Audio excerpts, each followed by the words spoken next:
Hi guys, Jamie here from the Claude Harmon Golf Academy in Dubai, and today I'm going to talk a little bit about the different types of practice you can do while on the driving range, and also just how you can mix it up and make it a little bit more realistic, a little bit more like the golf course.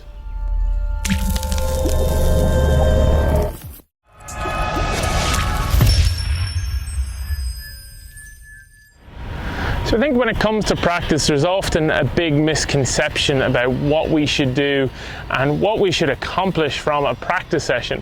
I think when I see most people coming down to the academy, they've got their pyramid of balls, they like to get that nice contact and just keep hitting. They get in a rhythm and it all feels very, very easy when on the practice area.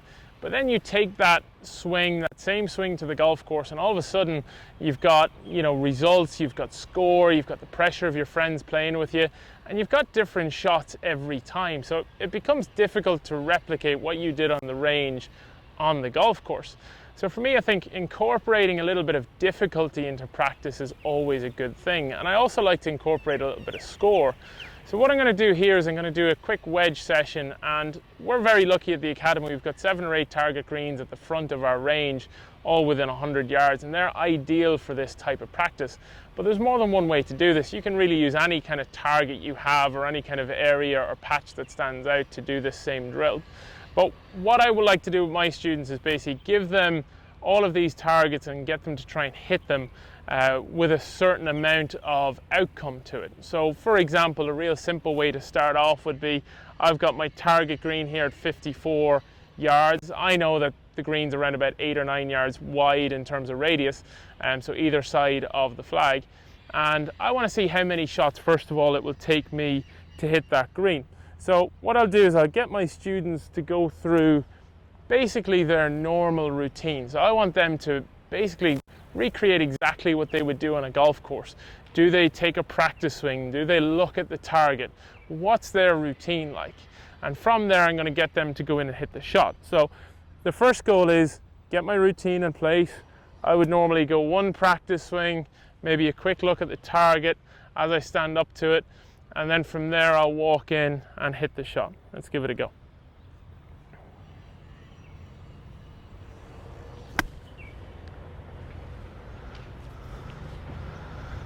Okay, so good results straight off the bat on the green. So if you're a higher handicap golfer, let's say 18 plus, the first one is going to be a simple one. I just want you to pick one green and see if you can hit that green and how many shots it takes you. Once you've done it once, move on to another green. So it's a little bit of block practice incorporated into a little bit of competitive. And what you can do is you can kind of have a notebook on hand that you can start noting down how many shots it takes and try and achieve your personal best. The next level of this would be going into your mid handicap. So let's say from a 9 to about a 12 or 13 handicap. So the way I would do this then is I would kind of mix it up and we'll go, okay, I've got 9 greens spread across here. Let's say I've hit the first one just like that and it's on the green. Let's move straight on to the second one. So again, same routine, trying to build everything up. This one's a little longer. This is 63 yards. So again, same routine, going through my process, little look at the target and pull the trigger.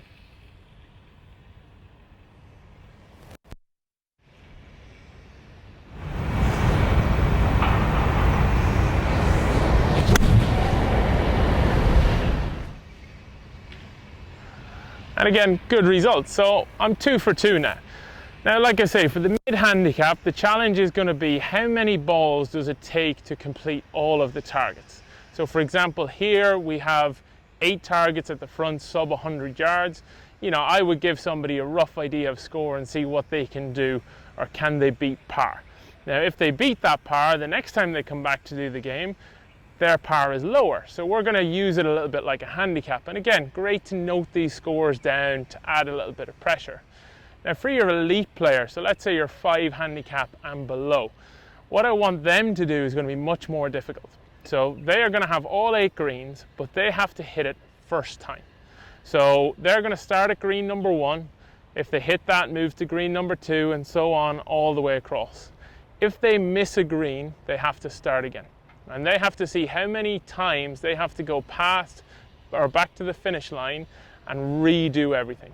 So the real challenge comes in with pressure, especially towards the end. You think you're 7 greens in, you've got that 8th green, it's the longest one and the hardest one to hit, but you have to stand up and go through that process and go through that routine in order to succeed at the shot. If you can get through that, your wedge game is in pretty good shape. Now if you're not lucky enough to have the target greens like we have, like I say, you can pick a load of different targets. It could be a patch of grass or a leaf or something that you can see that stands out to you on your range. And what I want you to do from there is just kind of pick a rough idea. Let's say 10 yards either side of that leaf or that target is where you want to be. So if you can get it inside that radius, then consider that a success.